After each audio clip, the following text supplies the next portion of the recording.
that's being used by the CBFM. Okay, so as I mentioned, there's a contract between the forestry agency, that's the case of the Department of Environment and Natural Resources, and the community. So, in implementing the project, they have, and that is the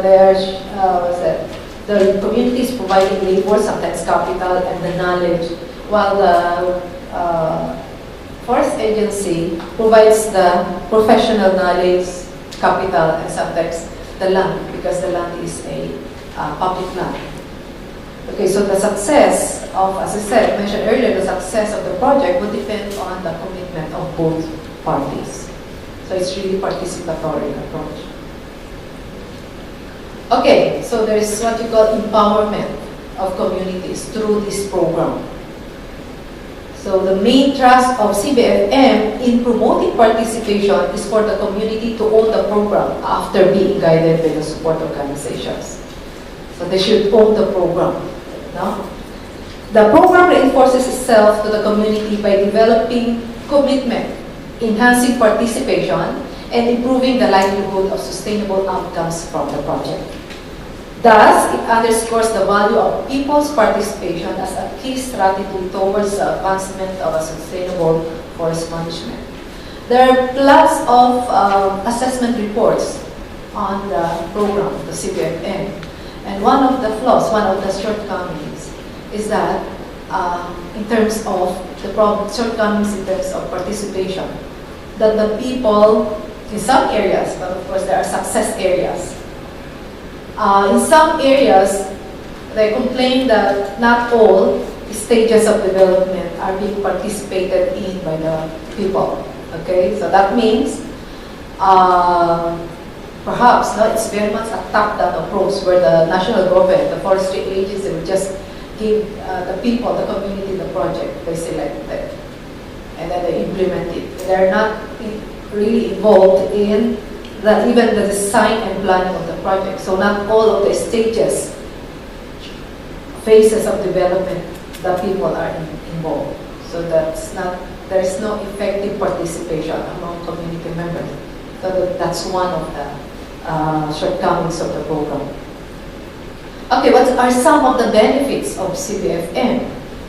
There's increased employment, income, and livelihood opportunities to people and communities. That, of course, eventually lead to reduction in poverty, increased productivity in lowlands and uplands through diversification of the products. We have also, we call it agroforestry, which is a combination of agricultural and forestry crops that is to assist or to help the farmers. Because while waiting for the trees to mature, they have agricultural crops where they could have a source of income, ready source of income. You see, if you plant mahogany, for example, and the rotation period is 20-25 years. Although it's a fast-growing species, then of course, while waiting for that trees, while waiting for 25 years, the farmers should have some options, no? I mean, should have ready source of income in terms of the crops. That is agricultural crops they plant. Okay, they have, although these crops, agroforestry crops, could be for their subsistence, they also need some cash to buy or to finance the education of their children and other needs they have. So that's the essence of agroforestry, which is a very popular land use system and social forestry in the country. Okay, so we have protection, management, and restoration of forest land. Of course, the objective of biodiversity conservation and carbon sequestration. They're engaged in planting trees. So there is carbon sequestration benefits. Marketing support to the people and communities. And of course, the strengthened collaboration of partnership with various sectors and the reduction in illegal activities. Okay? Rather than continue doing the illegal activities of shifting cultivation, that now some sort of income generating activity. Okay, at least they become partners in forest development at the same time helping them out in their in eking out a living for them. Okay. This is actually a comparison with other countries. I only have some information on in Nepal, Thailand. We have friends from Thailand. So maybe later on she could help me out. And then Vietnam and Uganda. Okay, so we have, in terms of social beneficiaries and target system, they have the local communities. If you read through the details of this, for Nepal, the beneficiaries are those who contribute for the forest protection and management. And those are their social targets, including those who are traditionally utilizing the forest. So in essence, that's also community forestry. In Thailand, the targets are those dwelling inside and around the reserve, forest reserve, such as villagers, farmers, and people, even people in the city. And then we have in Vietnam, the local people. So again, the local people, but local people's participation also. Forest keepers living inside the forest and close to forest areas. So these are the target beneficiaries. In Uganda also, the local community and the target beneficiaries, resource user groups, community protected areas, community government, and NGOs. And then of course, I mentioned earlier the beneficiaries from the Philippines. We have even included indigenous communities, local communities, forest occupants, even the coastal residents and cultural communities. Okay, so in terms of social process, the community forestry for hills people, that's the case of Nepal, collaborative forest management for lowland people. Okay, social forestry and technologies implemented. And then that's the case of, sorry.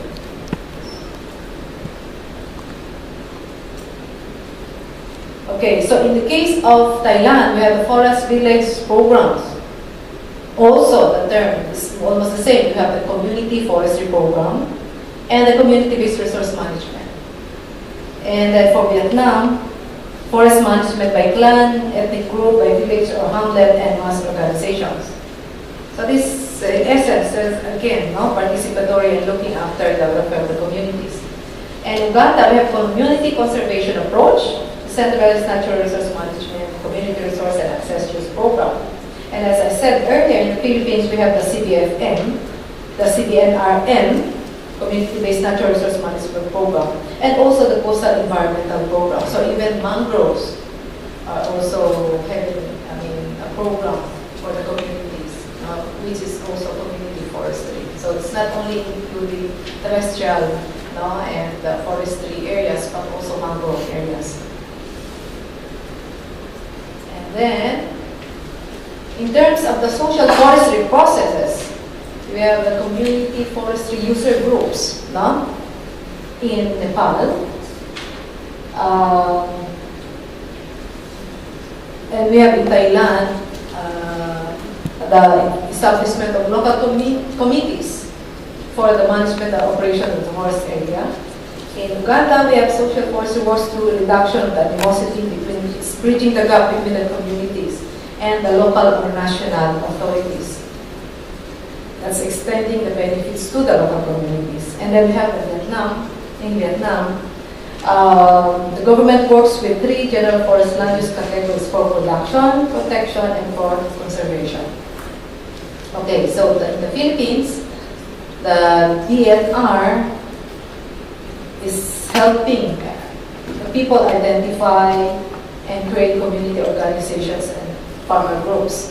As I said, for every CBFM, Community-Based Forest Management Program, there is always a people's organization. So they are being organized, and the money from the Department of Environmental Natural Resources is being contracted to the whole community, not to individual. Okay, so provided they have a strong leadership, they have a strong organization, then they will be partners in forest development in the country. So that's a precondition to be given the certificate, the tenurial arrangement. The recent strategy now, I think earlier mentioned that, is the co-management strategy in the forestry sector. No? That is actually a partnership between the local government units and the DNR. In the DNR, in the forestry agency, in managing the forest resources of the country. So currently there's a debate going on that particular, the issue of co-management, because they're trying to determine whether that particular instrument, tenure arrangement, is a strategy or a tenure. So that's the form of debate nowadays in fora, in the various fora. So they're trying to determine whether that will be one of the tenurial arrangement, tenurial system, or just a strategy. Okay, in terms of the outputs, benefits, and effects, okay, so it's for the improvement, no? As I mentioned, these are all related, no? For community development. Outputs are organized communities, active participation of communities. So in those areas or those countries that I selected, the common output is that increased communication and information between the various stakeholders. There's an increased trust, attitude, awareness among the PO members and different stakeholders. So even among themselves, members of the organization, okay, they learn to develop themselves in order to undertake a successful forestry program, forestry project for that matter.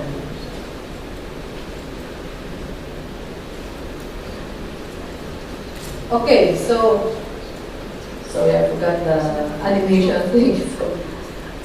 Anyway. Okay, so now I go to conclusion and recommendations. As I said earlier, in all these different countries that I mentioned, there is social forestry. There are social forestry programs in those countries. So community forestry program, we call it social forestry, forestry for local community development. It's a long been practiced in these countries and many countries more. So strong multi-sectoral partnership or collaboration among various stakeholders is needed for better management of forest resources. So that implies that there is not yet that strong collaboration and partnership. So need more collaborative activities among these various stakeholders. So social forestry is multidimensional since it does not only recognize the interaction between the forest and people, but it also emphasizes the importance of community interaction and participation. Okay, so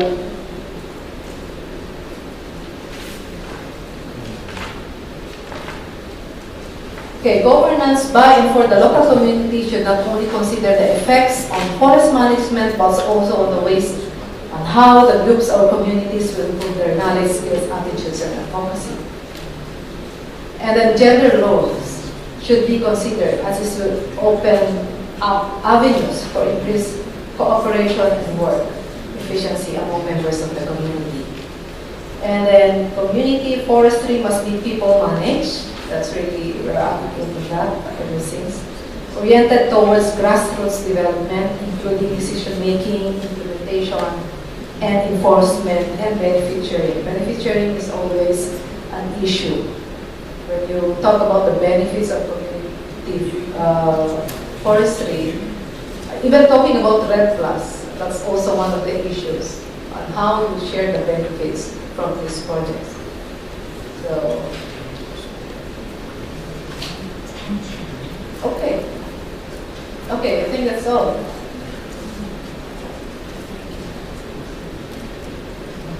Thank you very much.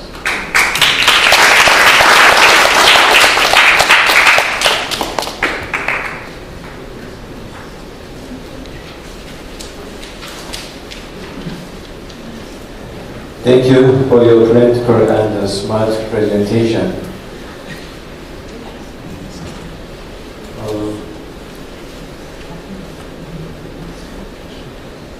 The gift was carried for the winner team at the War of Tug. The leader of winner team, Captain Son. Please come in.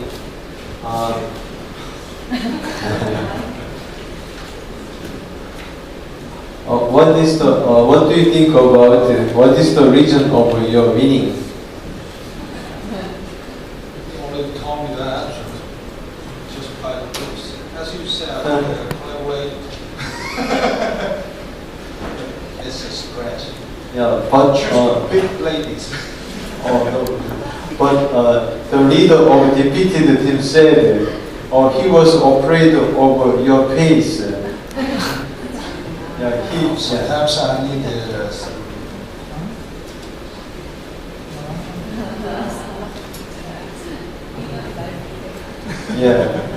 you make a good cooperation.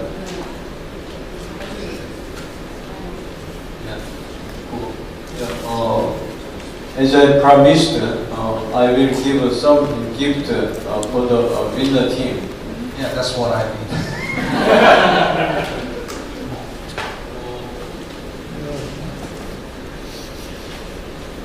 Six members. Yeah. Six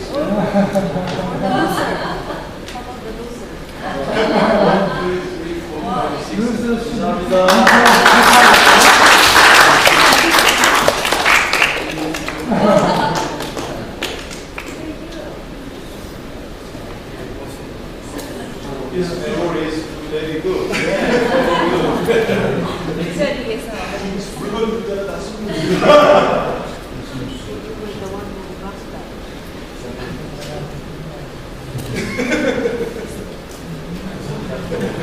I would like to invite second presentator. She was from Spain, especially in Mondragon.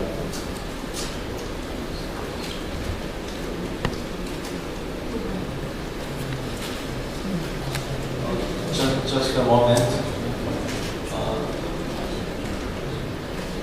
아시다시피 이 몬드라곤은 스페인의 북부 지방에 있는 그 도시, 작은 도시 이름입니다. 엔조에서는 많이 알고 계시는데 이 몬드라곤에서 이 조합운동이 터져서 약 50년 동안에 스페인 북부에 있는 바스크 전역을 이렇게 영향력을 미치게 됩니다. 그래서 현재는 바스크 주를 중심으로 해서 바스크 주 경제의 한 10% 이상, GDP의 한 10% 이상을 이 몬드라곤 코퍼레이션을 포함한 조합들이 차지하고 있을 만큼 굉장히 큰 영향력을 발휘하고 있습니다.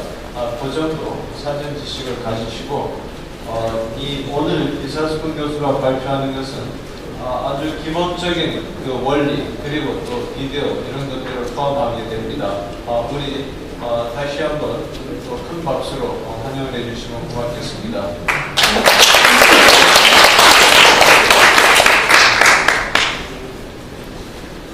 As I introduce myself this morning, my name is Izaskun Arzola, and I work in Mondragon University, which is part of an association of companies called Mondragon Corporation.